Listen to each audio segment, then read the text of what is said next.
Bom, gente, boa noite. Eu sou a Cristiane, sou a atual coordenadora do curso. Divido essa coordenação com o Luiz, está ali na ponta, com a Jéssica, que está aqui ao meu lado.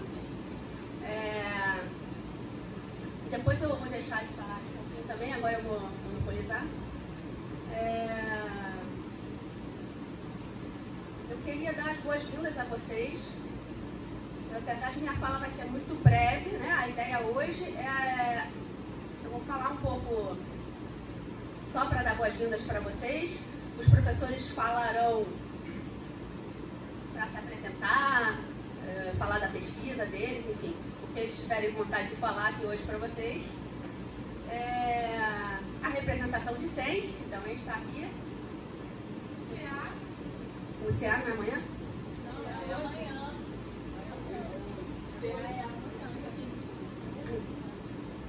Então, e para depois a gente poder passar para a palestra de abertura do período letivo, né, que vai ser feita pela professora Aline, que gentilmente aceitou nosso convite para fazer essa abertura. Bom,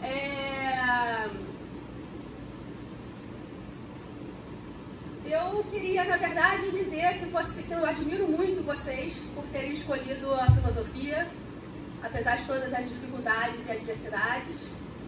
Então, é uma decisão admirável, né? Acho que vocês, uma vez tendo decidido por isso, devem, né, fazer esse projeto, esse sonho, seja lá o que for de vocês, dar certo. Apesar de todas as dificuldades, né, que a gente já sabe, eu acho que sempre tem aí algumas possibilidades, né, alguma esperança das coisas melhorarem.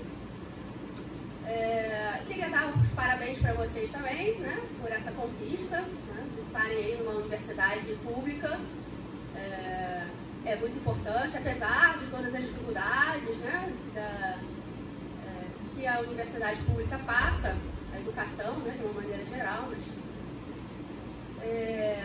essa universidade é uma universidade de alta qualidade, né? A filosofia também, nosso corpo docente, então acho que vocês têm que aproveitar isso, né? Usarem os espaços da universidade. O campus é lindo, né? Vocês fizeram um rolê hoje aí pelo campus, no calorzão, né? Já se habituando, que a gente vai passar quase o ano todo. Então o campus é lindo. Vocês têm muitas opções aí de projetos que são feitos em outros cursos, né? Até mesmo assistir disciplinas de outros cursos, enfim. Assistir disciplinas na pós, né? Tem gente que não sabe que isso é possível para o aluno da graduação. Assistir como ouvinte as disciplinas da nossa pós, né? Da pós-filosofia. Tem o site lá onde teoricamente ficam as ementas das disciplinas que são oferecidas no semestre, né? Então, vocês tendo interesse podem entrar em contato com os professores para assistirem como ouvinte as disciplinas. E eu acho que assim, a última coisa que eu tenho para falar, eu vou me adiantar a uma demanda, a uma reclamação que eu ouço bastante dos alunos, que é não ter no nosso currículo disciplinas como filosofia africana, ou ameríndia, ou feminismo, ou sentimento animal, enfim.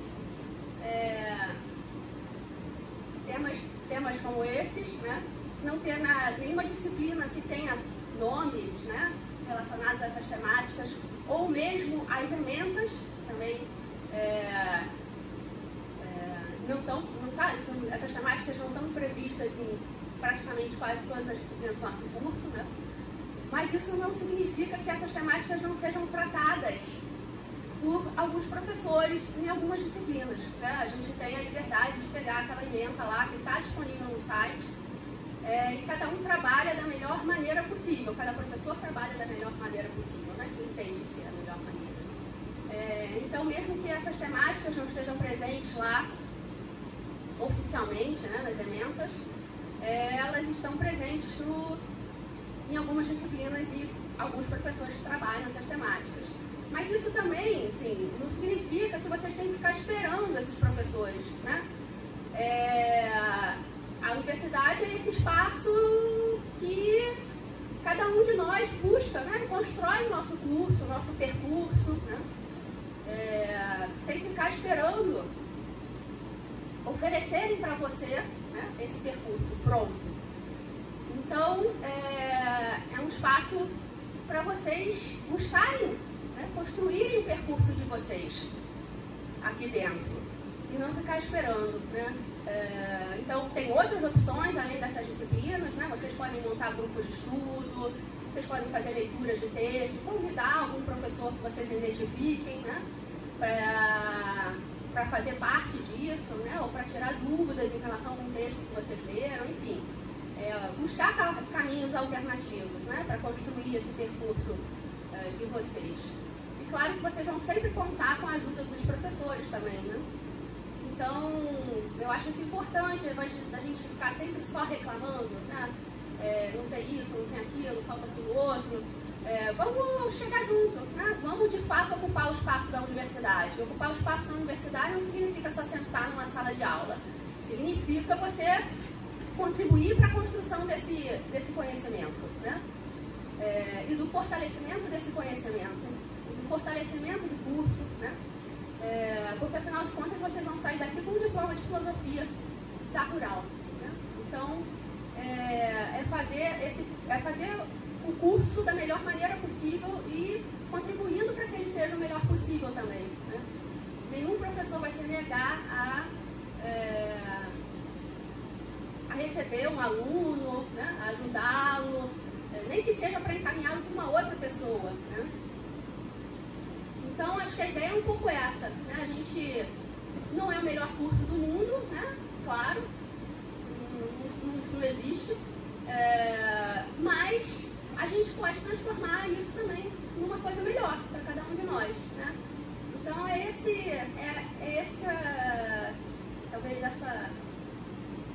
que eu peço a vocês, né? Que a gente possa trabalhar juntos, de fato, que vocês possam, de fato, ocupar o espaço de vocês aqui nesse trabalho compartilhado, para a gente fazer algo realmente bom, né, aqui no curso de filosofia.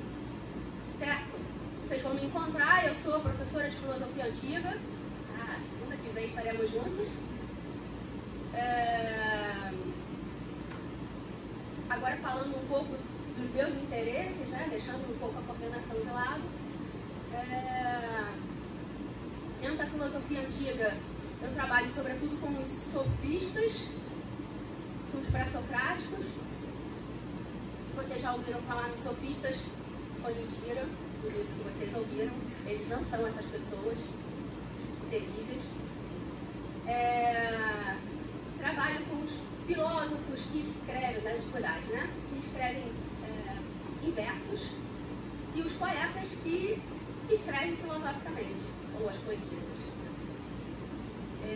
E a minha pesquisa mais recente é justamente identificar algumas mulheres da antiguidade grega que contribuíram para o pensamento e a formação do conhecimento. Então, assim, vou falar muito rapidamente, porque a gente tem outras pessoas para falar. Eu tenho um pequeno grupo de estudos que faz parte dos éteses. Os éteses é um grupo de pesquisa de filosofia antiga e tradição,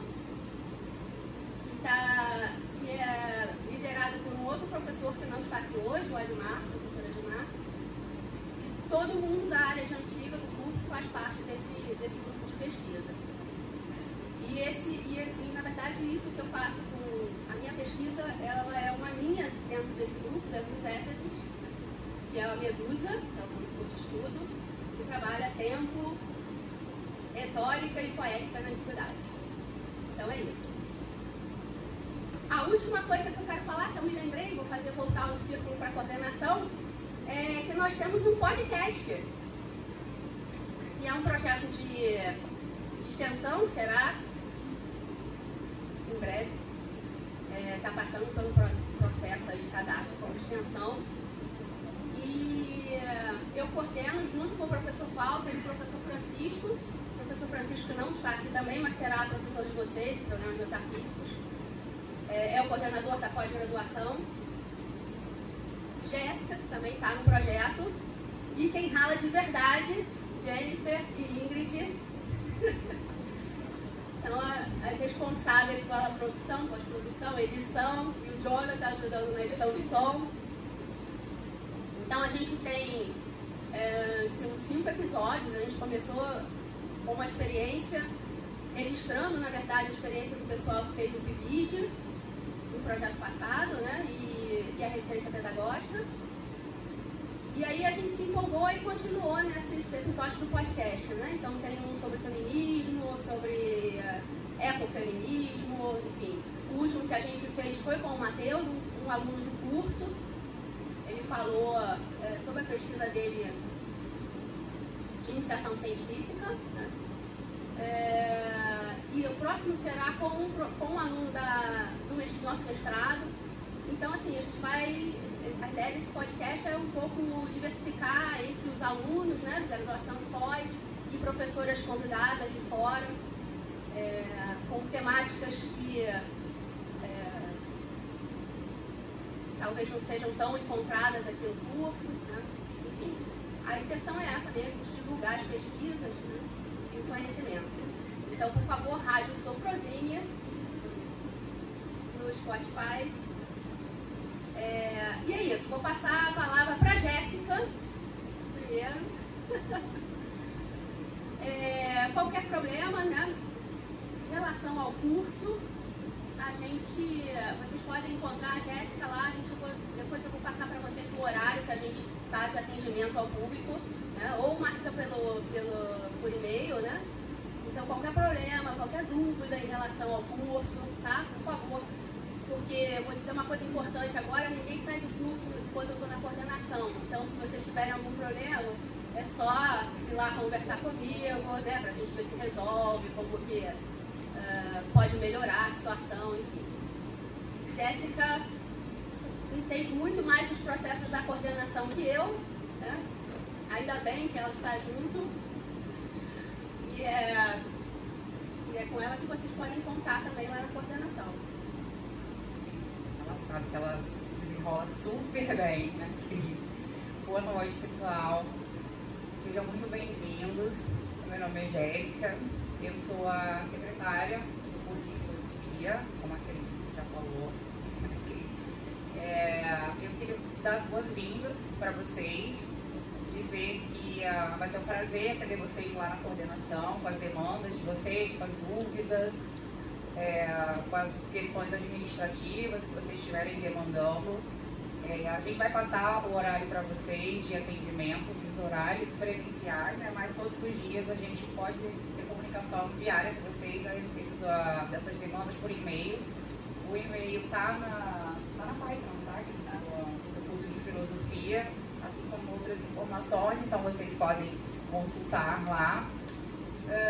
Eu espero que vocês aproveitem ao máximo essa experiência de fazer filosofia aqui na Rural. O espaço físico que vocês encontram a coordenação é lá no Instituto de Ciências Humanas, lá no ICHS, na sala de coordenações. É uma sala que concentra as coordenações de todos os cursos do Instituto de Ciências Humanas e não é difícil de encontrar. E quando vocês procurarem um atendimento, né, vocês podem marcar, como a Cris falou, a gente pode se comunicar por e-mail, se estiver fora do horário de atendimento presencial, porque a secretária de vocês também estuda. Então, eu estou em horário também, com sessão de horário especial para estudar. Eu não vou poder lá estar todos os dias atendendo vocês presencialmente, mas as demandas enviadas por e-mail vão ser atendidas também, vão ser encaminhadas para a coordenadora resolver, né, Cris? E basicamente é isso, pessoal, tá? Espero que vocês aproveitem bastante. Parabéns e sejam muito bem-vindos novamente, tá? Então, agora vamos vamos passar para a representação docente. Ela foi eleita no final do período passado. Eles dois, né? Jefferson e a Ingrid, que está aí. Eles representam vocês nas reuniões, nas nossas reuniões, né? As do departamento e a do colegiado. E são exatamente esse contato, né, entre vocês e nós nessas reuniões. Então, por favor, né, fiquem ligados aí. Qualquer coisa, né, Jefferson? Fala aí, precisar. Boa noite, gente. Já foi dito, meu nome é Jefferson, estou no 5º período, sou veterano de vocês já me viram, né, hoje cedo. Novamente... Novamente, né, falarei aqui, sou representante docente de vocês juntamente com a Ingrid.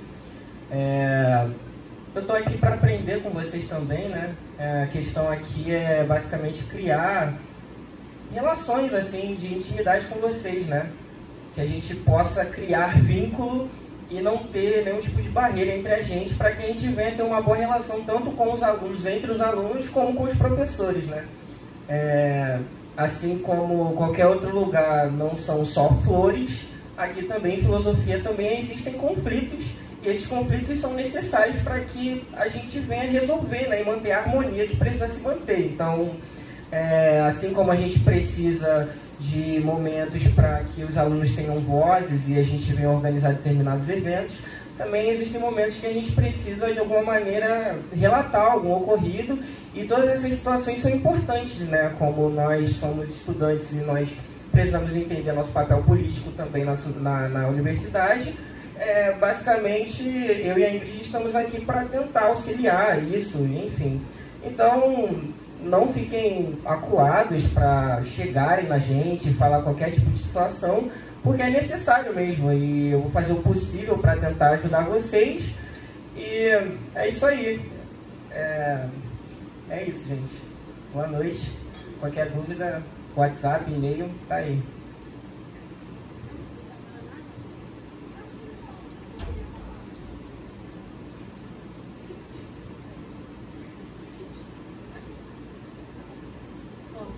Então tá bom.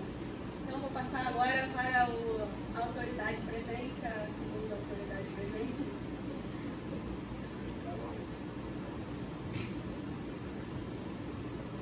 Obrigado, Cris. Não tem muito a dizer. Como a Cris já anunciou, eu sou o vice-coordenador. Significa que eu sou formalmente alguma coisa, mas eu não entendo nada disso ainda. Nada foi parar na minha mão até hoje.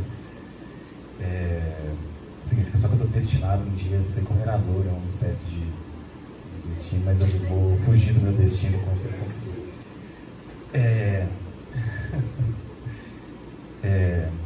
Bom, eu não consigo não me colocar um pouco no lugar de vocês, né?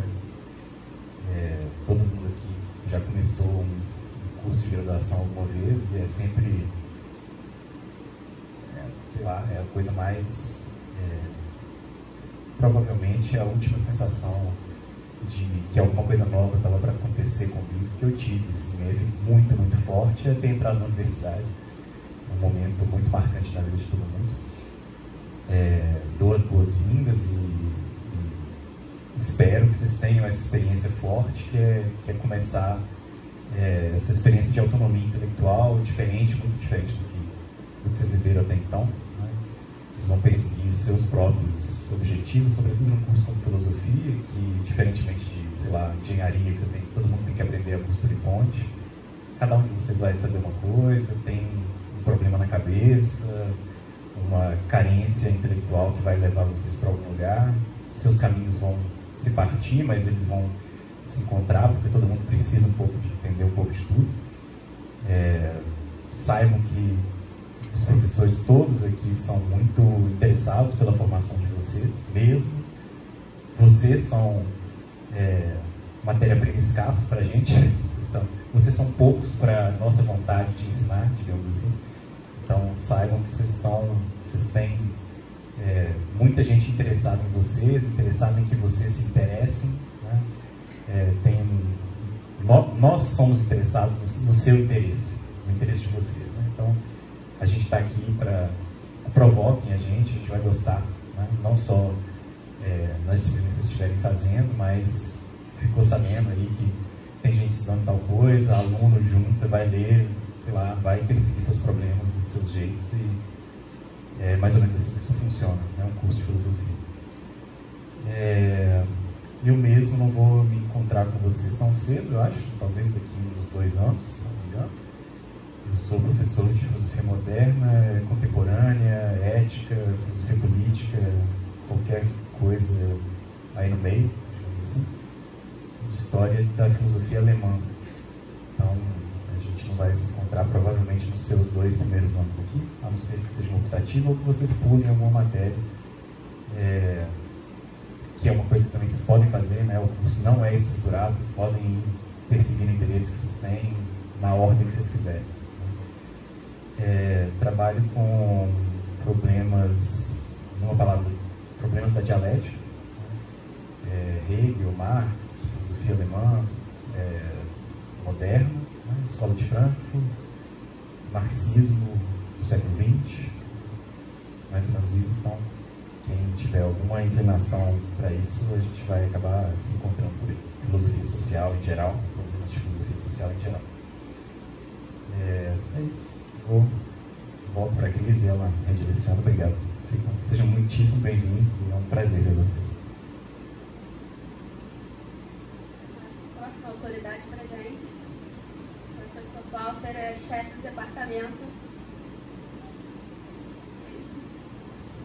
Obrigado. Boa noite a todos. Então, queria dar muita alegria e esforço para vocês. Eu falo por último, aí todo mundo já falou o que eu queria falar. Então, vou ficar citando para repetir. O Luiz já falou, né? Esse momento é fantástico, né? O ingresso, né? No curso universitário, né? Parabéns de novo, né? Como a Cris falou, né? São uma conquista, né? Está passando aí por vários momentos de dificuldade no país em relação ao ensino superior, ao processo educacional como um todo. E é isso. Entrar no curso de filosofia significa coragem. Eu vou começar com aquela história que eu repito sempre, todo mundo está depressivo, essa história depressiva, com um final feliz. Não, eu lembro e cito isso sempre, né, quando eu quando eu ingressei na graduação, os idos lá, vocês nem eram nascidos, em 1999, eu fiz na Unicamp, em Campinas, e naquele ano já tinha começado esse debate sobre obrigatoriedade de filosofia e sociologia no ensino médio, né? Então, o presidente na época era o Fernando Henrique Cardoso, sociólogo, né? E aí o debate, enfim, né, caminhou um pouco e 2 anos depois, se não me engano, 2000, 2001, o projeto avançou, acho que ele chegou a ser aprovado no Congresso e o Fernando Henrique vetou a obrigatoriedade. Né? Então, esse foi, acho que foi 2000. Então, imagina, né? Está no 2º ano da graduação, né? Cursando, né? Fazendo um curso para virar professor e oficialmente é eliminada a possibilidade então, de você dar aula. Né? Então, isso eu lembro para mim, para minha turma, né? Foi um baque tremendo. Né? Então, essa é a parte depressiva, né? A parte otimista que, bom, a gente, né, esperou alguns anos e filosofia se tornou, né? Então, finalmente, uma disciplina obrigatória, né? Bom, aí tem a parte depressiva de novo. Que aí agora, né, ela saiu, né? Então, mas qual é a lição, talvez otimista, né? Não sei se posso tirar disso, né? É que as coisas oscilam, né? Elas oscilam.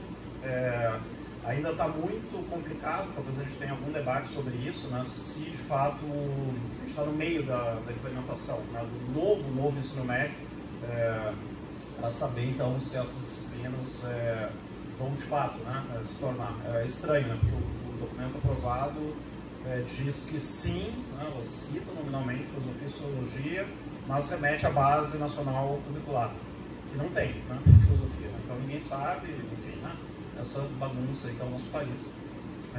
Mas é isso, né, o que eu tento, então, quando eu conto essa história 1000 vezes, é passar a mensagem de que o que, em última instância, segura, sei lá, né, um país, uma instituição pública, de alguma forma, essa insistência, né? A gente tem que insistir. A filosofia pode oscilar, né, com obrigatória, não obrigatória, mas ela está aí, resistindo de alguma forma. Ela é uma área do saber que, enfim, né, qualquer universidade que tente ser séria tem, né, a área, né, as humanidades têm um papel super importante, né? Então acho que é isso, né? Um pouco essa ideia, e aí conjugar com aquilo que a Cris falou também, é isso, vocês chegaram aqui, né, eu brinco, mas tem LibGen, né? Acessaram o LibGen, que acessa todos os livros do universo gratuito, não tinha na nossa época, né? Era Xerox, né? Então é isso, a gente lia, né? Eu pagava caro, né, pela cópia do negócio. Hoje vocês têm quase, né, o mundo inteiro à disposição de vocês de graça na internet, né? Então isso é fantástico, e é isso, vocês têm que aliar, né, essa revolução, né, verdadeira com esse curso, né, integrar as coisas, fazer, né, essa procura dos professores. A Cris citou o grupo de estudo dela, acho que o Luiz tem também, né, um grupo de estudo, eu tenho, né, 2 grupos de estudo. Então é isso, né? Opa, tem interesse em alguma coisa, né? Vou atrás do professor, falo com os veteranos, com os colegas, né? A informação precisa correr, né? E é um pouco esse paradoxo, né? A gente tem essa informação toda disponível, né? Todos os livros do mundo, de graça, praticamente, e às vezes a gente não vai, né? Os professores estão aí, como o Cris falou, né? Pô, estou interessado lá, né? O Luiz vai torturar os alunos lá da pós com Hegel, né? Vou lá, né? Ótimo, né? Acabei de entrar no curso de graduação, né? Vou assistir a aula da pós, né? Daqui a 2 semanas o Luiz começa, né? Tá lá no site da pós. Achei horrível, vou para outra disciplina, né? Então é isso, né? Essa coisa de praticar a universidade mesmo, né? Então eu acho que isso é o que eu queria dizer, né? De mais fundamental. Só então para encerrar com a parte... 2 outras coisas. Conjugado a isso também, como a Cris mencionou, a gente vai ter, a partir de agora ou segundo semestre, a coisa de extensão. Né? Então, disciplinas que a gente tinha na chamada NEPs, lá, que é uma sigla, elas vão virar extensionistas. Né? Isso também vai abrir, né, uma oportunidade para realizar os alunos, né, processos, né, que precisa ser feito pelos alunos. Realizar atividades práticas, né, convidar o professor, né, tem interesse no tema, né, que não é abordado no currículo, coloca no NEP, né, traz gente, né, é uma ideia de abrir a universidade para a comunidade, e isso vocês vão ser obrigados a fazer. Né? O pessoal do currículo anterior não, mas nada impede que vocês ajudem também, né? Enfim, né? A gente dá um jeito de validar, né, sempre essas atividades, etc. Né? Então, tem podcast, né, já mencionado, né, todas essas atividades. Né? Outra coisa que eu tinha esquecido, né, a gente acaba de ter o nosso doutorado em filosofia aprovado. Né? Então, a gente só está esperando a CAPES liberar para fazer, então, né, o primeiro processo seletivo, né, da primeira turma. Né? Sabe, se começa no meio do ano, no final, estamos esperando aí Brasília decidir. Né? Então, é isso um pouco que eu falei. Né? O curso começou aqui em 2009, 2014 a gente abriu o mestrado, 2024 tivemos o doutorado aprovado. Né? Então, é um processo aí novo, né? Pouco tempo, né, de construção, e a coisa está andando. Né? É um grupo, então, que eu gosto bastante de trabalhar, né, com os meus colegas. Né? Então, para encerrar aí com a parte burocrática, né, eles falaram, eu sou chefe de departamento, vocês vão ter mais contato com a Cris, que é a coordenadora de curso, né? Explicação do que é chefe, o que é departamento, coordenação nem 4º ano, talvez vocês... ninguém entende isso, né? Mas basicamente a Cris cuida de vocês e eu cuido dos professores, né? Então, sou um pouco novinho, né, mas cuido dos mais velhos, né, mas cuido de todo mundo.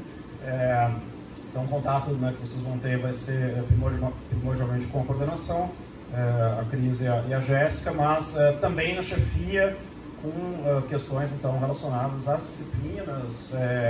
A gente tenta ser, por exemplo, o mais aberto possível para dialogar com a representação docente, para oferecer disciplinas, né, em horários alternativos, né, temas optativos, né, que sejam possíveis, etc. Né? Então, é isso. Né? Não se acanhe, né, qualquer coisa, entre em contato, né, com a gente, né, por e-mail. Né? Eu gosto muito de usar o WhatsApp, né?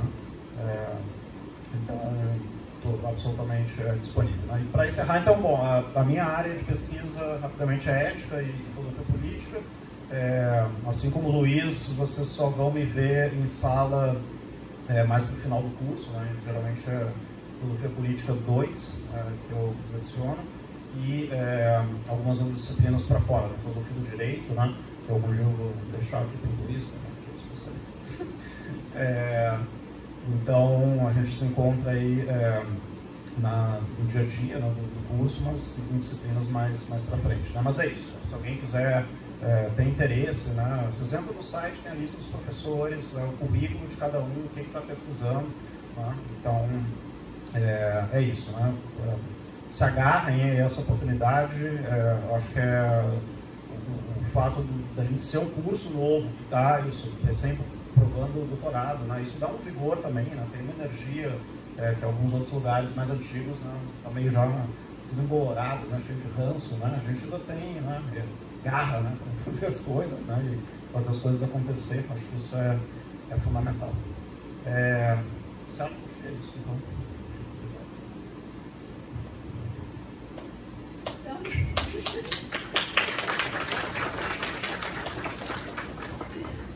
Então, gente, foi breve, mas a ideia era essa mesma, né? Porque temos a palestra de abertura.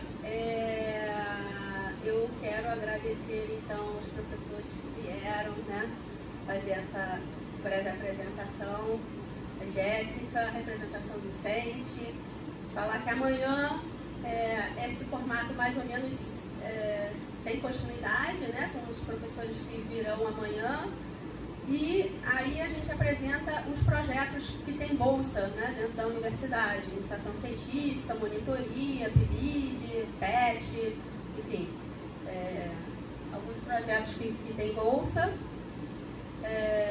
os coletivos da universidade, o nosso CA, né, vocês estão entrando num momento histórico, porque ficamos sem centro acadêmico durante muito tempo, né?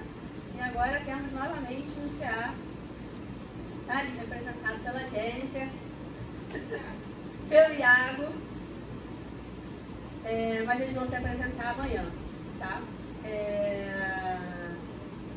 E acho que vai rolar também, né, aquela coisa das dicas de alojamento, essas paradas aí, enfim, da vida universitária, tá bom? Então, é isso. Outra coisa, a gente tem um site, né? Eu já passei por mensagem para vocês. A questão de manter o e-mail atualizado no SIGA é super importante, porque a coordenação entra em contato com vocês pelo sistema lá, pelo SIGA. Então, essas mensagens elas são disparadas para o e-mail que está lá cadastrado de vocês, né? Então, é importante deixar esse e-mail atualizado e que vocês vejam esses e-mails também, né, regularmente. Exatamente. Qualquer processo que você abre, que precisa abrir na universidade, é para esse e-mail que vai, né? As informações do andamento do processo, tudo é para o e-mail que vocês cadastraram lá. Então, por favor, mantenha atualizado e, frequentemente, utilizando esse e-mail para ver as mensagens da coordenação, tá? E a gente tem o site, eu mandei isso por uma mensagem, né? O site da pós, o site da graduação, então tem sempre atualizações nesses sites também e informações para vocês acompanharem, né, o que está acontecendo no curso. Então é isso, agradeço novamente vocês para a gente passar para a palestra da professora Aline Carmo, professora do ano segundo, veio gentilmente dar essa palestra para a gente, aceitando o nosso convite aí, para abrir oficialmente o período letivo aqui da filosofia, né? Então, por favor.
Oi, gente, boa noite para todo mundo. Meu nome é Aline. Aí eu agradeço, para iniciar pedindo, obviamente, licença para quem é mais velho, para quem é mais novo, para quem me permitiu estar aqui hoje. Agradeço o convite da professora Cristiane, do curso aqui, da Rural, para estar aqui trocando essa ideia com vocês. Eu não consigo passar por aqui? Não, é esse. Vamos ver como é que funciona. Funciona fácil. Bom, gente, a proposta, né, é apresentar, trocar uma ideia, iniciar, né, com um convite para uma conversa com encantados. Eu acredito que muitas das autorias que eu estou trazendo para dialogar com a gente nesse encontro são autorias que são muito importantes, são referências importantes para a tradição filosófica que eu admiro, que eu respeito, mas eles também têm um papel, têm uma importância, têm um peso nas tradições culturais, nas comunidades às quais eles estão vinculados. E é por isso que eu estou considerando-os como encantados, né? E aí eu estou trazendo esse poema Songhai, que fala que não é da minha boca, é da boca de A, que o deu a B, que o deu a C, que o deu a D, que o deu a E, que o deu a F, que o deu a mim. Que estejas melhor na minha boca do que na dos ancestrais. Esse poema ele fala sobre a importância da ancestralidade, mas fala também sobre a importância da geração presente, né? Então, quando eu estou trazendo esse referencial de estudos, de filosofias que vieram de tradições anteriores a mim, quando há esse final que afirma, né, que faz quase uma prece, que esteja melhor na minha boca do que na dos meus ancestrais, não é no sentido de uma afirmação de superioridade, mas é um chamado para a responsabilidade, né, com relação a esses conhecimentos, a proposta desse encontro mesmo. Tá? Então, estou aqui chamando para mim a responsabilidade. Eu estou me sentindo na berlinda com relação ao que eu venho compartilhar com vocês hoje, né? E por isso eu peço licença, eu saúdo a todos os estudantes, professoras, funcionários, todo mundo que está aqui minimamente interessado. Sejam bem-vindos, eu espero que faça algum sentido e que contribua de alguma maneira para o fortalecimento do axé de vocês, né? Para o nosso axé, não apenas individual, mas também coletivo, né? Diante desse nosso propósito de formação filosófica, colocando assim de modo bem aberto, né? Então, só para falar rapidamente dos meus lugares de fala, para vocês entenderem, né, de onde que eu estou falando, de onde que eu estou trazendo essas provocações que eu estou trazendo. A minha formação em filosofia na UERJ. Na UERJ eu fiz graduação, mestrado e doutorado. Fiz também uma graduação em Direito na Unirio. E venho buscando, na minha formação, na minha pesquisa, articular esses dois campos da filosofia e do direito. Eu atuo no Colégio Pedro II, que é um colégio que em 2013 foi equiparado a um Instituto Federal, então é uma escola federal de educação básica. A ênfase, a prioridade do Colégio Pedro II é na oferta da educação básica, que vai desde a educação infantil até a pós-graduação. Eu sou professora de filosofia do Departamento de Filosofia do Pedro II, então eu dou aula na educação básica, no ensino médio, dou aula também na graduação, que é um menino dos nossos olhos, a graduação do Pedro II. Ela foi fundada, esses cursos, né? São 4 cursos de licenciatura em filosofia, história, ciências sociais e geografia. É um curso que é noturno no campus Realengo. Por que ele faz o nosso coração pulsar? Porque a gente entende a legitimidade, a pertinência e a urgência dos questionamentos que vocês fazem com razão a coordenação do curso aqui, da Rural. Então, a gente, de fato, pensou a estruturação do nosso curso com uma ênfase numa formação decolonial. E aí, por conta disso, a gente tem 4 disciplinas obrigatórias, que são estudos decoloniais 1, 2, 3 e 4. Além das disciplinas de filosofias africanas, filosofias da natureza, filosofias orientais e assim por diante. Lá na graduação eu sou professora de filosofias africanas e estudos decoloniais 3. Decoloniais 3, qual é a ênfase? Questões raciais e étnico-raciais, né? Então, a decoloniais 4 é ênfase nos estudos de gênero e sexualidade. 1, eu acho que é introdução. 2, acho que a ênfase é latino-americanas, não tenho certeza. Então, são disciplinas obrigatórias do nosso curso, assim como a disciplina de filosofias africanas, é uma disciplina obrigatória. E, então, só para fazer esse parênteses, eu concordo com o caminho oferecido pela coordenação de vocês, de que os estudantes têm que se mobilizar, têm que fazer o seu próprio caminho, mas eu faço coro também à pressão necessária que vocês devem fazer para que essas disciplinas sejam, de fato, obrigatórias no curso de vocês. Né? Que não fique algo na mão do estudante. Se ele quiser pesquisar, ele vai pesquisar. Que fique na mão do professor. Se ele quiser oferecer, ele oferece. Né? Dado o contexto no qual nós estamos inseridos, a gente entende que não pode ser uma questão opcional o ensino ou não, né, de filosofias africanas, de filosofias indígenas. Embora eu considere ainda uma falha do nosso curso lá no P2, a gente não tem uma disciplina de filosofias indígenas. Eu que trabalho em alguma medida em decoloniais 3, porque eu falo de questões étnico-raciais, mas ainda é uma falha, então a gente sempre tem o que melhorar, né? É um curso que a gente gosta muito, mas é óbvio que ele não é perfeito. Então, a atuação estudantil faz muita diferença no avanço dessas questões. Então, eu saúdo a representação estudantil do curso de filosofia, do CA. Muito importante contar com o apoio e a participação de vocês para a gente poder avançar nesse processo.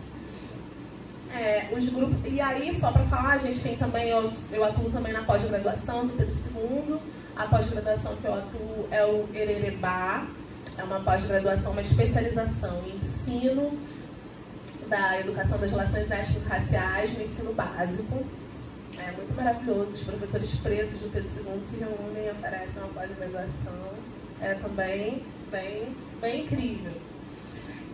Os grupos de pesquisa, aos quais estão vinculados, obviamente, o NEABI, Núcleo de Estudos Afro-Brasileiros e Indígenas do Pedro II, o GFPPD, que é o grupo de formação de professores e pedagogias decoloniais da Unirio, e o grupo Direito e Africanidade, vinculado à Universidade do Estado da Bahia, que é justamente essa busca do diálogo entre filosofia e direito a partir de um referencial preto-africano.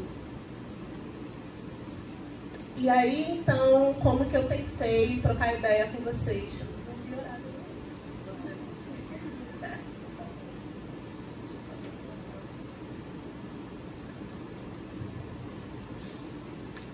Eu pensei em dividir essa nossa conversa em 2 momentos.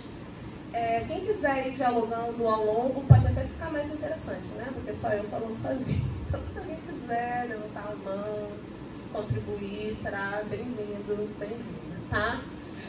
Pensei em 2 momentos. O primeiro em falar sobre aprendizagens quilombistas na formação em filosofia. Né? O título é meio extenso, aprendizagens quilombistas sobre justiça e tempo. Vocês vão ver a justiça e o tempo entrando na nossa conversa. Né? O convite da professora Cristiane veio quando a gente estava fazendo a Olimpíada de Filosofia no ano passado, aqui na Rural. Né? E aí o foco da discussão, o tema da Olimpíada de Filosofia era o tempo. E aí eu expandi um pouco essa conversa justamente porque a gente está falando com quem está no processo de formação em filosofia. Então eu achei melhor dividir nesses 2 momentos. Falar de aprendizagens quilombistas na formação em filosofia é pensar justamente essa relação que pode parecer pacífica, mas nem sempre é, do diálogo com essa tradição filosófica incompleta, eurocentrada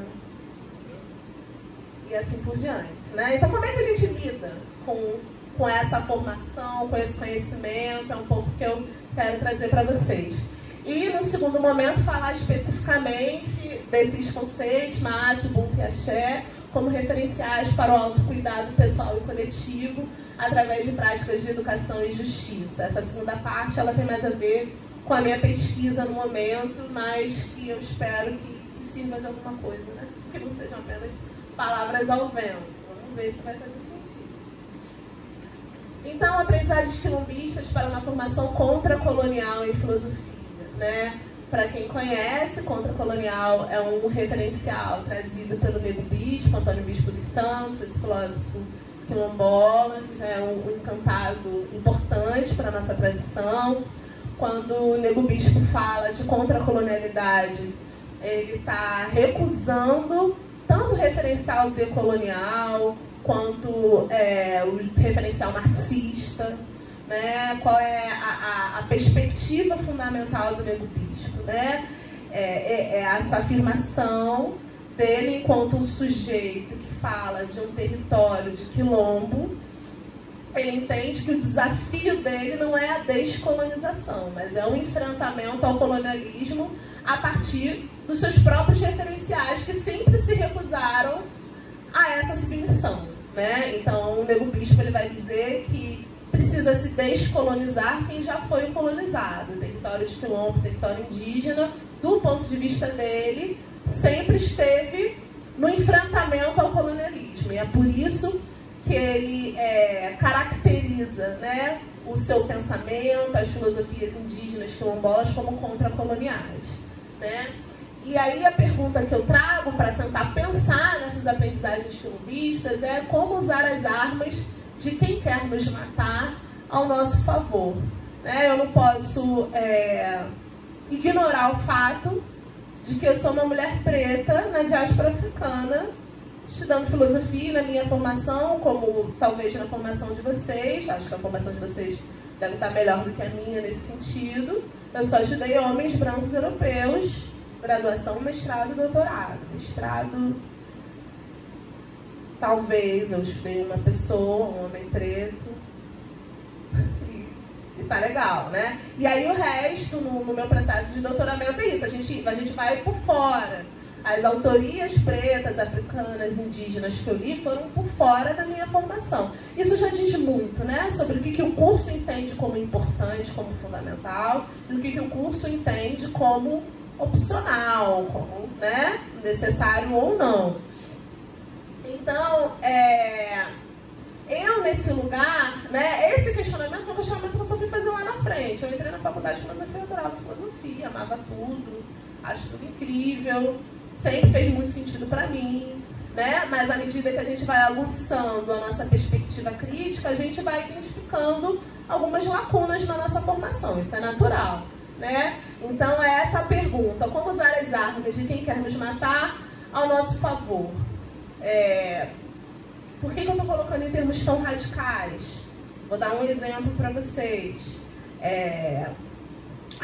Vou citar o autor que foi citado, tá, gente? Vocês não é nada pessoal. Estou citando Hegel porque Hegel foi citado, né? Hegel, esse autor que é uma referência super importante da filosofia moderna, da filosofia alemã. Ele é muito citado, por exemplo, para se pensar a relação entre pessoa escravizada e pessoa escravocrata, né? Ele é um referencial, ele tem um texto específico que é muito citado por vários autores de vários lugares do mundo para falar sobre essa dialética do senhor e do escravo, né? Agora, o que a gente pode fazer? A gente pode fazer essa leitura do Hegel, e eu fiz essa leitura, estava achando incrível na minha época de faculdade, adorava Hegel, adorava Kant, adorava todos esses autores que considero importantes, não acho que todos têm que ser jogados no lixo, embora eu tenha um problema maior com Heidegger, mas sou muito criticada porque eu não gosto de Heidegger. Mas o que eu quero dizer é o seguinte: como que eu posso usar essas filosofias filosofia. Gente, não é nada, pessoal, por favor, não me odeiem, tá? Não me odeiem. Só estou aqui trocando, fazendo uso, né, do pensamento filosófico, que é a proposta do encontro mesmo, né?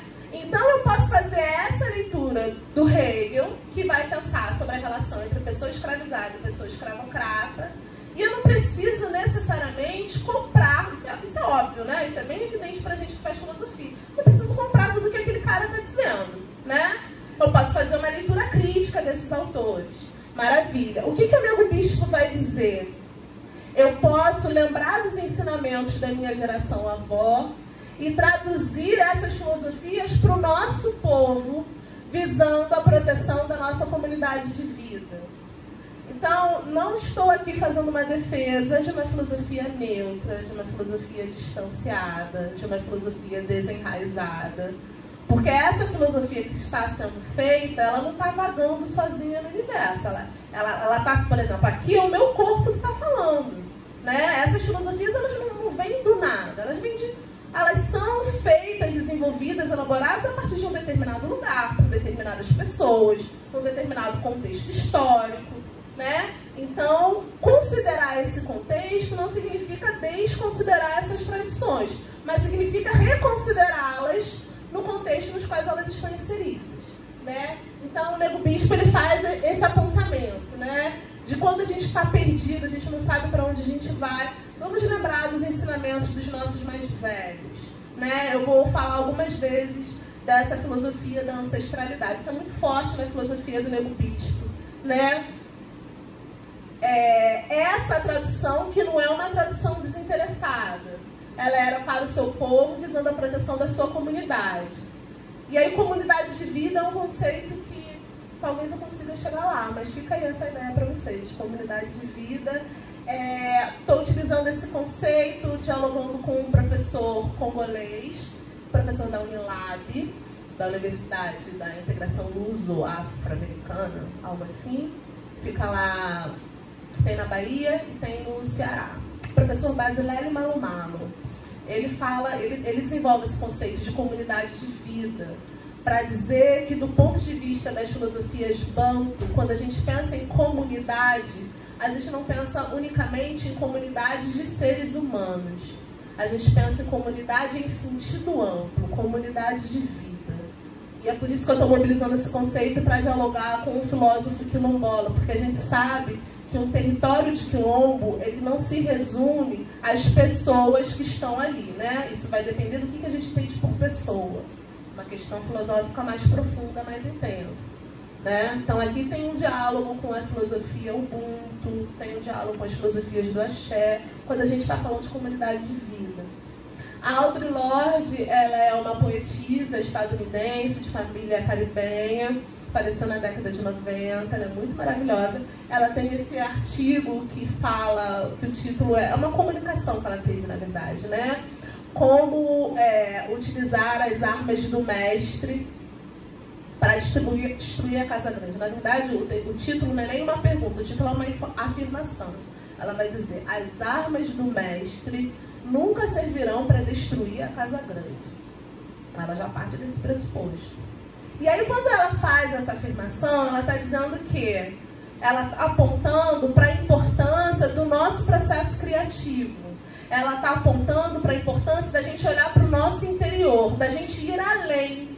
Então, quando a coordenação do curso de vocês fala, vocês sentem falta de tais e tais disciplinas no curso de vocês, busquem outras formas de superar essas lacunas, porque a gente não pode ficar limitado àquilo que nos oferece, né? Isso faz parte desse processo de formação crítica, de autonomia intelectual, né?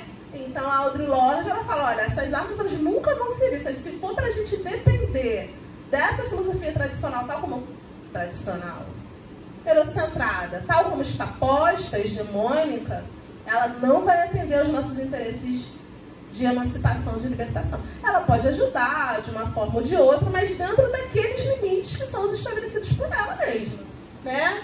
E aí ela vai fazer uma defesa muito interessante da raiva, do erótico, da poesia. Fica aqui só, tô só jogando, gente. Vão ler Audre Lorde. São textos curtos, muito maravilhosos. Trabalho no ensino médio com esse texto sobre usos do erótico. Tá aqui o título, então, se vocês querem anotar. Usos do erótico, o erótico como poder. É um texto lá do Lorde, bem maravilhoso.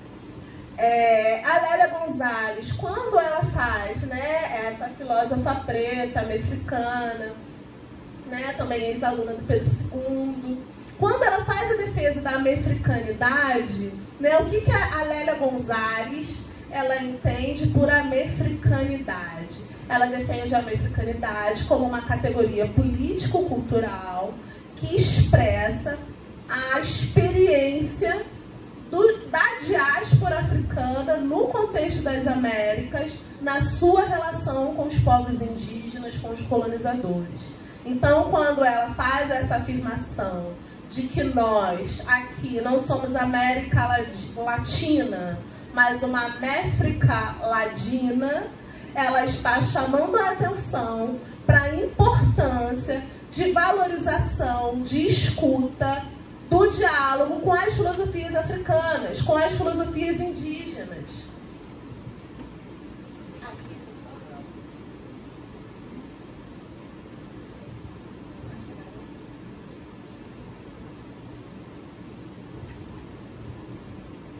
Então ela faz essa chamada para a gente ficar atento e não se fechar a uma abordagem eurocentrada. É basicamente esse o convite, né? Então, por exemplo, quando a gente estava lá no Pedro II, reformulando o PPPI, o Projeto Político Pedagógico Institucional, aí a gente tinha que definir qual era o currículo mínimo do Departamento de Filosofia do Colégio Pedro II. Aí a gente teve que criar um critério bem ridículo. Que aí no Pedro II a gente tem filosofia nos 3 anos de ensino médio, né? Que em algum momento nos 3 anos de ensino médio o estudante tenha contato com alguma autoria não branca, não europeia, não heteronormativa. Uma autoria em 3 anos. Foi uma super briga, várias reuniões, para exigir que no currículo de filosofia você pudesse estudar alguém que não fosse um homem branco europeu. Né? Então, quando a Lélia Gonzalez faz esse chamado para a americanidade, é isso que ela está chamando a atenção. Né? Que a gente possa ressaltar, ter contato e expandir esses outros referenciais. Quando ela está falando de americanidade, ela está dialogando com as filosofias do panafricanismo, da negritude, da afrocentricidade. Podemos conversar mais sobre isso se vocês tiverem interesse, tá? Fica aqui só a referência. A ideia fundamental é pensar que a diáspora africana nas Américas, ela tem contribuições específicas para o mundo pan-africano. Então, o que é o mundo pan-africano? É a África global. Né? O que é a África global? É esse território formado, ocupado por pessoas africanas e seus descendentes nas diversas partes do mundo, não só no continente. A filosofia panafricanista defende a união dos povos africanos. Né? Então, quando ela está pensando em americanidade, ela está dizendo, a gente não está aqui só para repetir o que disseram lá no continente, ou reproduzir os problemas do continente, ou falar o que falam no continente. A gente tem contribuições específicas que são próprias do contexto das Américas e do Caribe. A Bell Hooks, ela tem um texto muito maravilhoso, uma escritora estadunidense. Essa citação, na verdade, é uma citação de uma poetisa que ela está dialogando, quando ela afirma que essa é a língua do opressor, mas preciso dela para falar com você. Então, tá tudo bem a gente estudar, inclusive Heidegger, tem muitos preconceitos, mas assim, contanto que isso tenha um propósito, é isso que eu quero chamar a atenção, que haja um propósito, que não seja algo perdido, né? Então é a língua do opressor, mas eu preciso dela para falar com você. É um uso estratégico, é uma leitura estratégica, né? Porque se a gente está falando de uma formação filosófica, de uma formação crítica, de uma educação para a democracia, não é uma educação desinteressada. Pelo menos é o que eu acredito. E por fim, a socióloga nigeriana Oyeron Toyumi, ela faz um apontamento muito importante. Ela é uma filósofa da tradição Yorubá.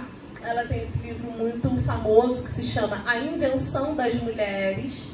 É uma tese de doutorado em que ela defende a ideia de que a noção de mulher como um eixo que estrutura e organiza a sociedade não estava presente na sociedade iorubá pré-colonial, né? E aí é por isso que ela vai defender essa tese de que as mulheres são inventadas a partir do momento da chegada do colonialismo britânico na Yorubalândia, né? E aí ela vai falar sobre a importância da gente estudar as tradições africanas, não apenas as africanas, qualquer tradição cultural que a gente for estudar, que a gente estude a partir das nossas próprias perspectivas e das suas próprias cosmopercepções. O que isso significa?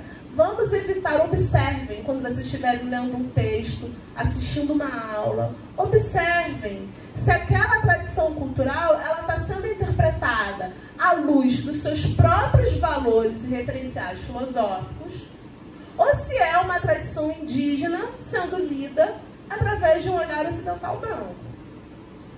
Se é uma tradição africana sendo lida através do olhar do colonizador. Pode ser que aquele olhar do colonizador ajude em alguma... Pode ser, mas a gente tem que manter o nosso desconfiômetro em alerta, atento.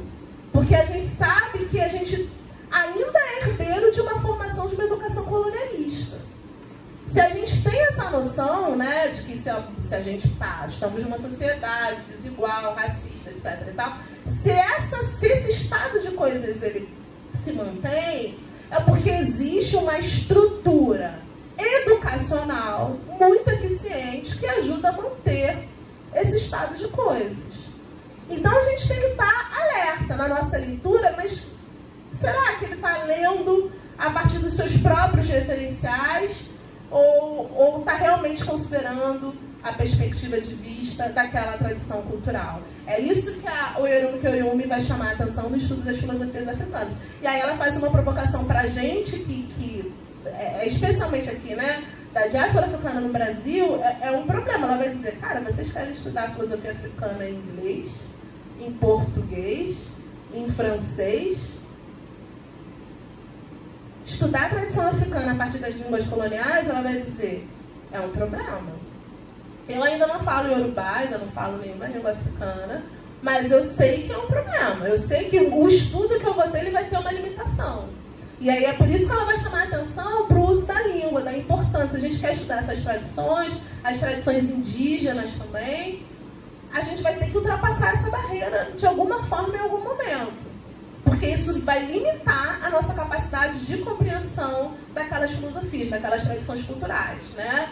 Não é à toa que o tal do Heidegger fala, fazer filosofia em alemão, em grego. Por que os professores falam muito disso, né? Porque a gente sabe que a língua, ela carrega sentidos, né? E quando a gente traduz, muitos desses sentidos se perdem. E aí, só para... É muita coisa, né? Já vou tentar respirar aqui. Já tô.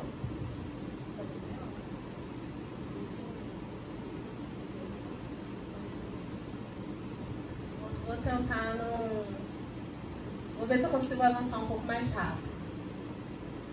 Apenas aqui alguns exemplos, alguns questionamentos que podem nos auxiliar a exercitar essa criticidade no olhar, no contato com outras filosofias, né? Então, quando a gente se pergunta, aquele debate clássico sobre a origem da filosofia, aí a pergunta que eu faço é essa origem da filosofia, ela está dentro de nós ou ela está fora da gente? Né? Essa abordagem começou na Grécia, começou na África, começou sei lá onde, né? Me parece uma hipótese que aí eu só estou jogando mesmo, para jogar, né? Nesses momentos a gente pode jogar ideias, estou jogando ideias. Né? Essa ideia de que a filosofia nasce no interior do ser, independente de localização geográfica, de contexto histórico-cultural. Muita gente concorda comigo? Duvido. Possivelmente são uma posição minoritária? Sim. né? Mas que estejamos abertos, dispostos, eu estou aberta e disposta ao diálogo, né? Porque no final das contas a questão aqui que eu estou passando batida é o que é a filosofia, né? Para você poder dizer se tem origem, se não tem origem, tá, mas do que a gente está falando? Aí o nó começa ali, né? Na palavra. E aí, um segundo questionamento que eu trago é sobre qual o lugar de enunciação tomado como centro dessas histórias. Então, quando a gente está pensando em história da filosofia, o que a gente está tomando como referência? Né? E aí, então, quando a gente está pensando, filosofia antiga, filosofia medieval, moderna, contemporânea, qual é o referencial que não está sendo dito? Né? O referencial de sujeitos, o referencial geográfico, né? Porque se talvez a gente tomasse outros referenciais, a gente não organizaria a história da filosofia dessa maneira. Então, quando eu costumo trazer essa abordagem classicona dos meus alunos, né, de filosofia antiga, medieval, moderna, contemporânea, eu vou dizer, essa história da filosofia ocidental. Se você toma Grécia e Roma como referência, a gente está falando de tradição ocidental. Aí tudo bem, você pode tentar, mas dizer que essa história de toda a filosofia que existiu e que existirá, a gente vai começar a exercitar cada vez mais a nossa, honestidade intelectual, né?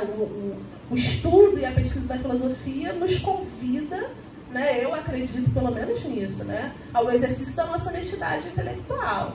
E aí falar de história da filosofia, teria que falar de história da humanidade, eu não tenho como dar conta disso. Então eu vou me resumir ali ao meu lugar, ao que eu consigo dar conta em alguma medida, o que eu acesso, aonde eu cheguei. E aí então eu vou dar 2 exemplos de 2 autores africanos que vão pensar esses referenciais de uma outra maneira, diferente dessa abordagem, né, classicona, que toma a Grécia e Roma como referenciais, né? Então, o Eugênio Ondó, ele tem um texto que se chama Introdução à História da Filosofia Africana. É uma conferência que ele deu, acho que foi na Argentina.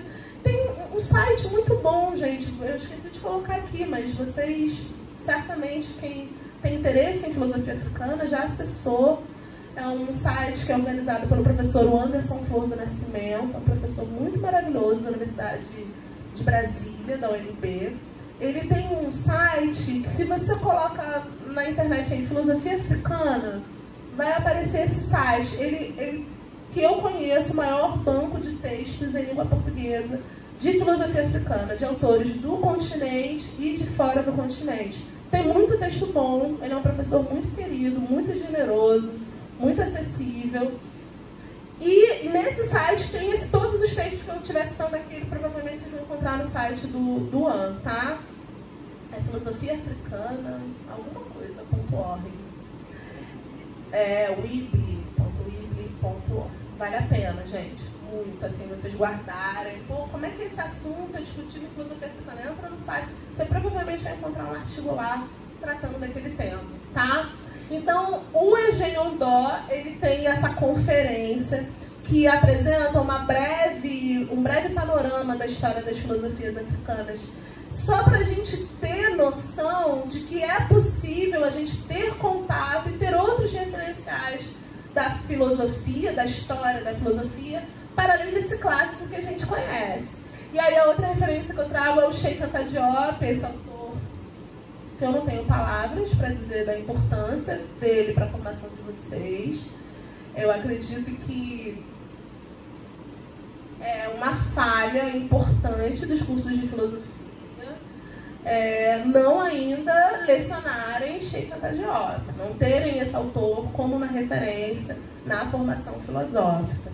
Ele é um polímata senegalês, uma pessoa que tem várias formações. Então ele é formado em física, em química, em filosofia, em matemática, história. Ele é um cara assim fenomenal, Cheikh Anta Diop.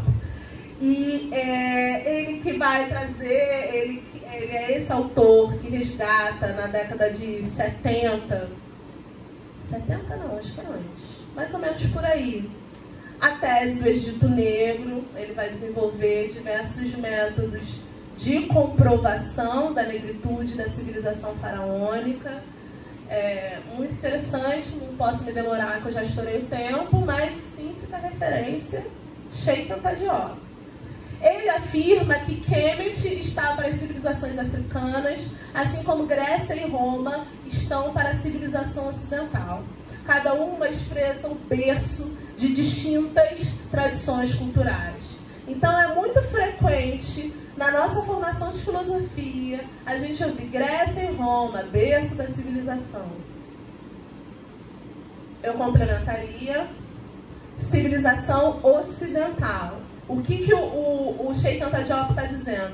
Assim como a tradição greco-romana tem esse peso para as civilizações ocidentais, a civilização camita, a civilização de Kemet, Kemet é o nome original do Antigo Egito, ela é uma referência para as diversas civilizações africanas que existem na contemporaneidade.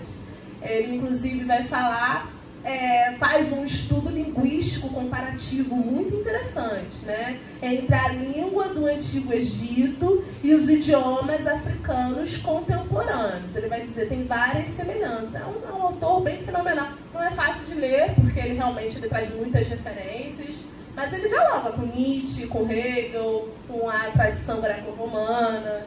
É um cara muito interessante, realmente, vale muito a pena conhecer Cheikh-Anta Diop. Só um breve resumo, esse é um trechinho do artigo da conferência do Eugênio Ondó sobre a história das filosofias africanas. Essa é uma tradução que está no espanhol, mas no site do UAN já tem a tradução em português, tá? Ele vai dizer que a filosofia africana não é como a grega ocidental, que tem 4 etapas, mas que se compõe de 5 períodos que se enumera assim: pré-teocêntrico ou pré-teogônico, antigo, medieval, moderno e contemporâneo. O primeiro período, o pré-teocêntrico, explica as origens dos pensamentos astronômico, geométrico e matemático, que foram cultivados no solo africano muitos milhares de anos antes que em outros continentes. O segundo período, o antigo, denominado teocêntrico ou teogônico, porque nele se explica a origem divina do universo, como demonstram os sistemas metafísicos Bambara, Dogon, Fan, Peu, Yorubá, etc. O terceiro, o medieval, resume as contribuições éticas, científicas e humanistas que se realizaram em Aksum, Etiópia, no Império Mandingo, entre os Yorubá, Nigéria e em outros focos. O quarto tem também sua sede na Etiópia e se estende até a África Ocidental e a outras origens. E, por fim, o quinto período se inaugura com as reflexões dos intelectuais da diáspora, ou do mesmo solo africano, desde o século XVIII até hoje. 2 apontamentos, 2 comentários com relação a essa periodização que ele traz, né?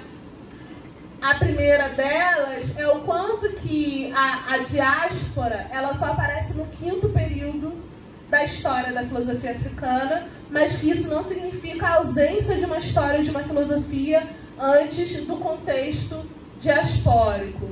E segundo, o fato dele considerar a diáspora, o que é a diáspora, né? São os territórios de dispersão da população africana para fora do continente. Então nós, filósofos e filósofas pretas de fora do continente, também somos capazes de produzir filosofia africana. Ele reconhece, dentro desse marco da história da filosofia africana, as produções intelectuais da diáspora. Eu vou ficar só aqui. Bom, gente, eu não vou conseguir chegar na segunda parte, eu vou ter que terminar na sua primeira parte da apresentação. Vai ficar aí a referência de Mágico, Bom Axé, eu vou só falar um pouquinho mais à frente, vou tentar amarrar com vocês. E aí, só para falar desses sentidos de filosofia africana, né, esse professor, o Anderson Flor do Nascimento, ele vai chamar a atenção, né, para essa caracterização das filosofias africanas como aquelas que são desenvolvidas a partir de um solo cultural africano. E Isso significa que não necessariamente uma filosofia africana ela estaria restrita ao continente, mas se ela é desenvolvida a partir dos referenciais culturais, filosóficos dessas tradições africanas, ela também pode ser entendida como uma filosofia africana. E o referencial da unidade cultural africana, a unidade cultural da África Negra é o título de um livro de Sheikh Anta Diop. Aqui fica a indicação desse filme biográfico, um filme muito maravilhoso, que conta a história de Sheikh Anta Diop, né? Não apenas da sua formação no Senegal e na França, mas vários fatos muito interessantes. Por exemplo, quando ele estava na França se formando em física nuclear, e aí ele tinha que dar uma aula de física nuclear na Universidade de Paris. Ele primeiro dava sua aula de física nuclear no seu idioma nativo, em Wolof, e só depois ele dava aula de física nuclear em francês. Ele vai defender essa tese da unidade cultural africana. O que isso significa? É a compreensão de que, apesar da inegável pluralidade de povos e línguas africanas, é possível identificar elementos comuns que atravessam todo o continente e sua diáspora, como a xenofilia e o matriarcado. O que é a xenofilia? É um conceito que é o oposto da xenofobia. Ele vai dizer que é próprio das sociedades do berço meridional africano o acolhimento da diferença. Ele diz que isso é um traço cultural desses povos que atravessa o continente, e ele que identifica, inclusive, em sociedades indígenas das Américas, assim como o matriarcado. E esses elementos eles podem ser identificados nos valores civilizatórios de base africana, destacados por Azuilda Trindade, uma educadora brasileira, que vai falar sobre esses valores civilizatórios de base africana. Eu vou finalizar, então, só chamando a atenção para esse princípio panafricanista da unidade na diversidade. O que isso significa? Afirmar que existe uma unidade cultural de base africana não significa negar as diferenças que existem entre povos africanos, entre pessoas africanas. A diferença que existe nas diversas tradições culturais, nas línguas, na espiritualidade, nas religiões e assim por diante dos povos africanos, não anula a existência de uma unidade cultural que atravessa todos esses povos. E aí, quando eu tinha a pretensão, que eu não vou chegar, né, para falar de Maat, Ubuntu e Axé, a ideia era justamente trazer 3 referenciais de tradições africanas distintos que apontam para uma mesma compreensão de justiça, para uma mesma compreensão de cuidado. Então, só para finalizar, só para vocês terem a referência, né, o que eu quero dizer com isso. Mas é essa mais alta concepção da lei física e moral da filosofia kamita que representa um ideal de equilíbrio cósmico. Para você estar em perfeito equilíbrio com a natureza, com a sociedade, consigo mesmo, você deve buscar essa harmonia interna e externa. Mas é essa justa medida da filosofia kamita de 5.000 anos atrás, né? A filosofia Ubuntu, ela... Não vou achar o Ubuntu aqui, gente. A filosofia Ubuntu é uma filosofia que também vai apontar para uma noção de equilíbrio, mas é uma ideia de equilíbrio que também se faz com o outro. Não é apenas eu estou em equilíbrio comigo mesma, em paz com o meu coração. Isso é muito importante, sim. Mas é fundamental que esse equilíbrio também esteja no diálogo, no respeito, no reconhecimento desse outro como igual a mim. E é por isso que o Ubuntu ele pode ser entendido como uma filosofia do movimento, como uma filosofia do nós, porque ele supõe uma humanidade que se faz na coletividade, no contato com o outro. E é esse contato com o outro que pode fortalecer ou enfraquecer o nosso axé, a nossa força vital. Axé é essa palavra iorubá que significa força vital, energia vital. Então, qual que é a minha defesa? Que as práticas de educação e de justiça que tiverem como fundamento filosofias africanas, elas têm que contribuir para o fortalecimento da nossa vitalidade, para o fortalecimento do nosso axé, e não para o nosso enfraquecimento. É isso, gente. Desculpa ter me estendido. Estou aberta para diálogos.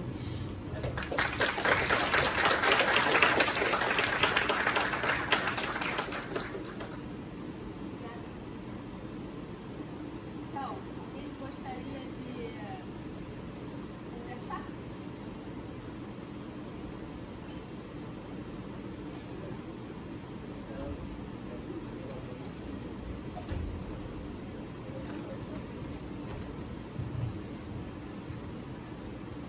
Primeiramente, boa noite. Muito obrigado por essa palestra maravilhosa, essa fala. Eu tive a oportunidade de ouvir você, na verdade, um pouco da sua fala lá nas Olimpíadas de Filosofia, né? Eu participei também. Inclusive, eu fiz algumas artes lá. Aí, muita coisa que você falou. Eu acho que a galera também pode estar até um pouco perdida assim, sabe, nesse tipo de coisa. Mas eu acho que uma dúvida que eu sempre tenho, que eu acho que pode ser para vocês também, é essa diferença, né? Explicar melhor essa diferença entre o contra-colonial, né? O anticolonial e o decolonial, né? Eu acho que é importante. Muitas vezes a gente está tentando ir por uma linha, só que a gente meio que acaba. Não sei, é um pouco da minha dúvida, tá? Eu fico pensando muito nisso, mas que tipo de filosofia tem que fazer? Qual o olhar, qual a intenção que eu tenho quando eu leio um texto? Esse contra, anti, ou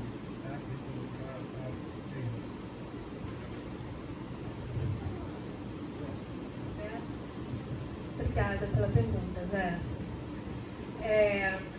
Então, essas distinções contra-colonial, decolonial, anticolonial, são distinções que são muito teóricas. E aí, às vezes, quando a gente entra nessa discussão bem teórica, a gente acaba, talvez, essa é a acusação de algumas autorias, se distanciando da realidade prática dos movimentos sociais que querem o fim do colonialismo.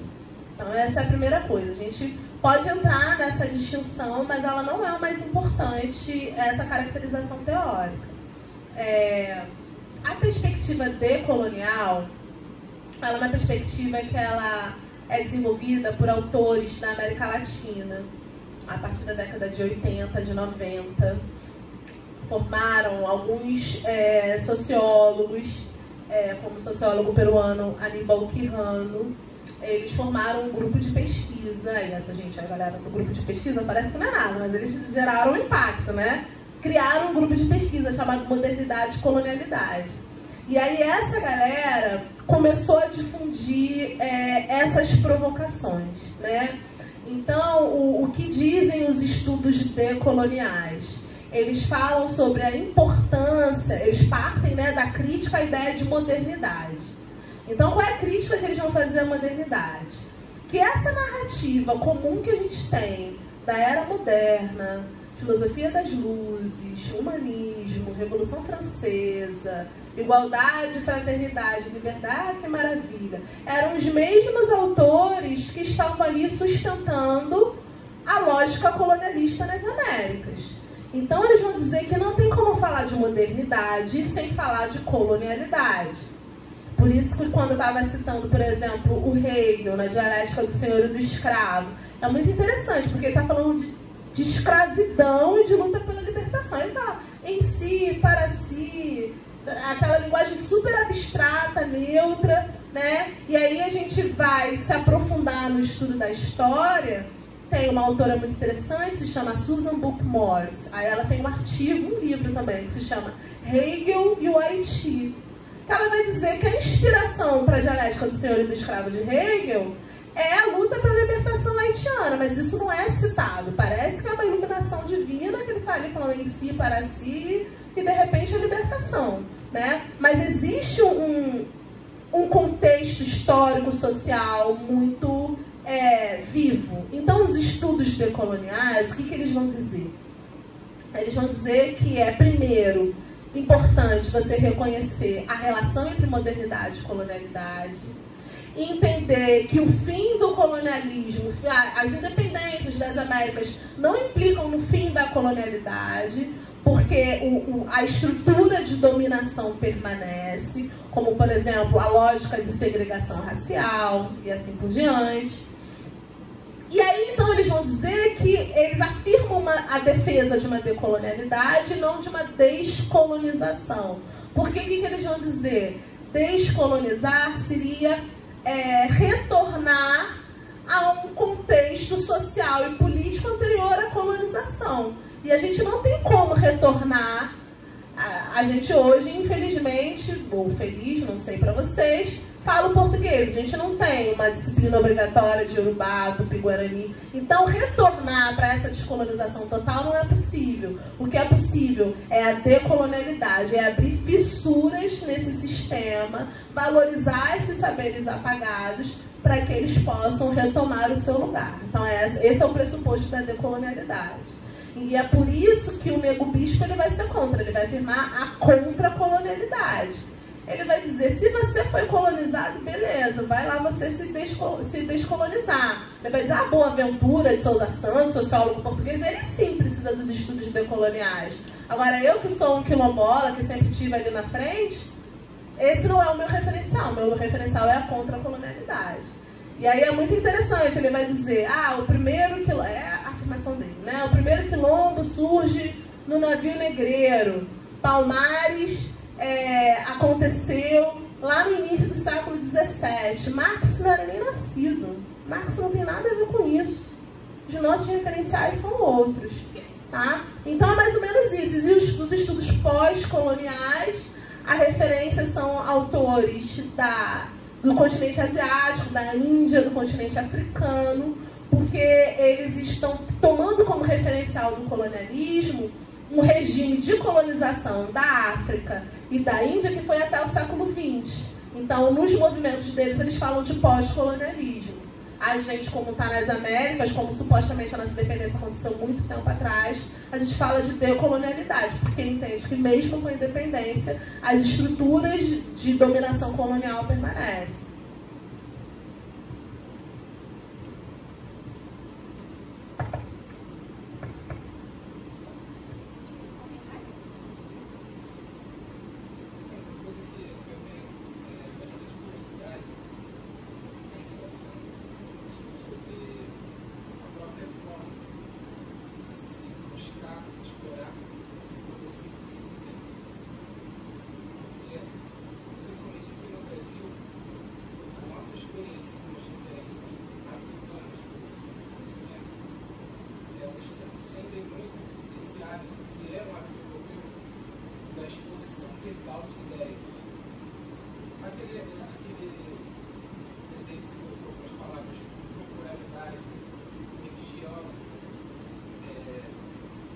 Esses elementos, então, todos esses elementos ali, eles estão presentes nas principais formas de contato que o brasileiro tem com a sua diferença. E acho que falta um pouco na universidade, nos lugares de produção de conhecimento, a gente explorar diferentes formas de conhecimento, às vezes formas práticas, às vezes sair um pouco do hábito do que a gente entende como lecionar.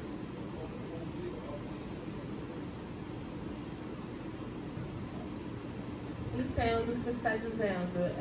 Eu também tenho esse problema na minha própria formação, no meu próprio modo de dar aula, né? Porque a minha formação foi leitura e discussão de texto, e para os alunos isso tem feito cada vez menos sentido, né? E, de fato, essas tradições culturais, essas são tradições que não excluem a escrita, mas que valorizam mais a oralidade por diversos motivos, né? Um referencial de texto muito interessante sobre isso é de um autor malinês. O nome dele é Amadou Hampateba. O nome do texto se chama A Tradição Viva. É um texto tão incrível, é uma referência bem maravilhosa. Tradição Viva. É um artigo que foi publicado na coleção da História Geral da África. No primeiro volume da História Geral da África, que é essa coleção da Unesco, que foi feita justamente com o objetivo de reescrever a história da África, tomando como referencial autores africanos. E o primeiro artigo do primeiro volume do livro vai tratar da importância das tradições orais nas civilizações africanas. É disso que se trata esse texto do Hampateba. Ele vai falar sobre a importância da tradição oral nas civilizações africanas. E aí ele vai dizer que a partir da tradição dele, que é a tradição Bambara, do sul do Saara, é uma tradição que entende que a sua palavra ela é um reflexo do seu caráter. E é por isso que pode haver a escrita sim, mas é a sua palavra que tem peso, porque ela vai refletir quem você é. E aí, nesse sentido, a gente de fato precisa desenvolver uma outra forma de diálogo, de fazer filosofia, porque se a gente quer incorporar essas outras tradições culturais, a gente vai ter que dialogar não apenas com essas outras autorias, convidar filósofos quilombolas, indígenas, mas também ir a esses territórios, aprender com eles, com os seus modos de aprender, de fazer, de produzir conhecimento. Então isso de fato exige um deslocamento que não é apenas eles virem para cá, mas da gente ir para lá também.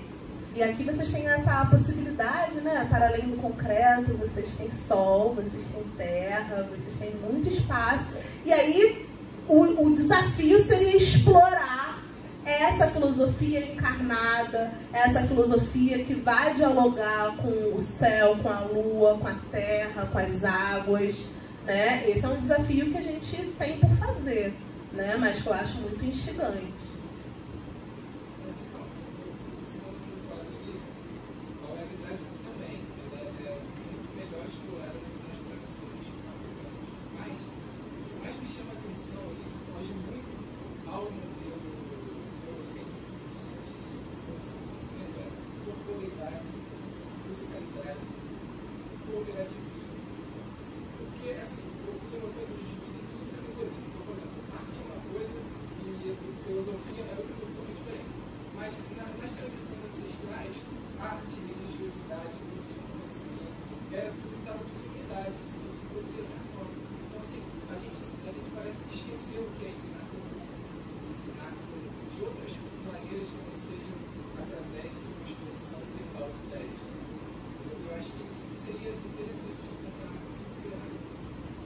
Acho que é essa a provocação e a pressão necessária que a gente tem que fazer nos nossos cursos para a gente repensar a nossa formação mesmo, né? Mas, de fato, isso que você trouxe é muito importante da gente observar nesse aguçamento do nosso senso crítico no contato com essas filosofias. De quem é esse afã de separar, de categorizar? E separava, categorizava com que propósito? Então, quando a gente estiver no contato com essas outras filosofias, a gente também tem que se perguntar a quem interessa ou não separar em categorias. Então, quando eu comecei a dar aula de filosofias africanas, eu tive esse desafio. Gente, como é que eu vou montar um curso de filosofias africanas? Eu vou fazer o quê? Ética, política, teoria do conhecimento. Não tem como. Porque tá tudo... E por que está tudo misturado? Porque é justamente essa compreensão da realidade como uma teia, em que tudo está interligado, né? A quem interessa essa perspectiva de que uma coisa é ciência e outra coisa é espiritualidade? Né? A que propósito serve esse tipo de separação? É esse tipo de pergunta que a gente deve se fazer. Então, quando a gente está trabalhando com filosofias africanas, filosofias indígenas, aí eles vão falar, o Davi Copenau fala tão lindo, o espírito dos tucaninhos. Olha que coisa linda. Para falar de processos de cura. Ele fala dos espíritos dos tucanos, das cobras. Ele vai falar do peito do céu. Ele leva até o peito do céu. É uma outra cosmopercepção. Para a gente entender essa filosofia, não adianta eu tentar separar e falar uma coisa é o tucano bicho, outra coisa é o espírito do tucano. A gente não vai entender aquela filosofia. A gente vai ter que buscar uma leitura a partir dos seus próprios referenciais. É um desafio realmente, mas eu entendo que é um desafio necessário se a gente quer atingir um propósito de superar uma educação colonialista. Senão a gente vai fazer uma leitura e uma abordagem, a gente vai tratar dessas filosofias como um colonizador trataria. E aí perde o sentido.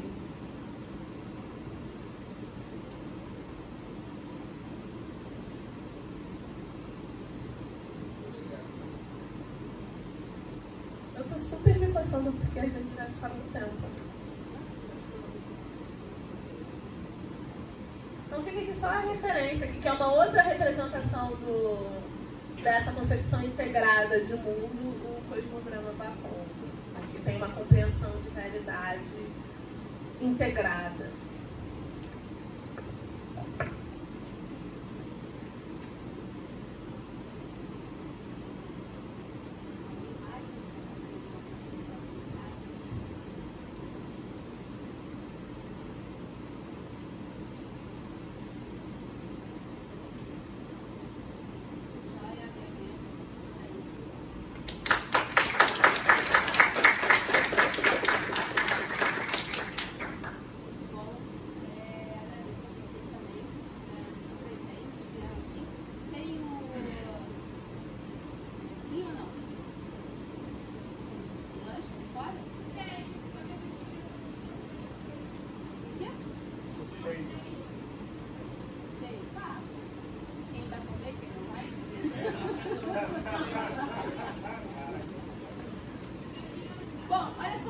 Antes do sorteio, eu falei da programação de amanhã, mas só da parte da noite, né?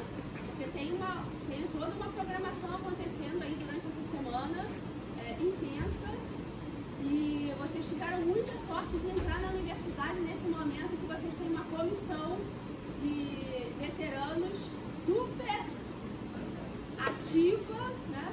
Que pensaram uma semana cheia de atividades muito bacanas, né? Então fiquem ligados aí nas atividades todas, da parte da tarde também, que vale a pena, tá bom?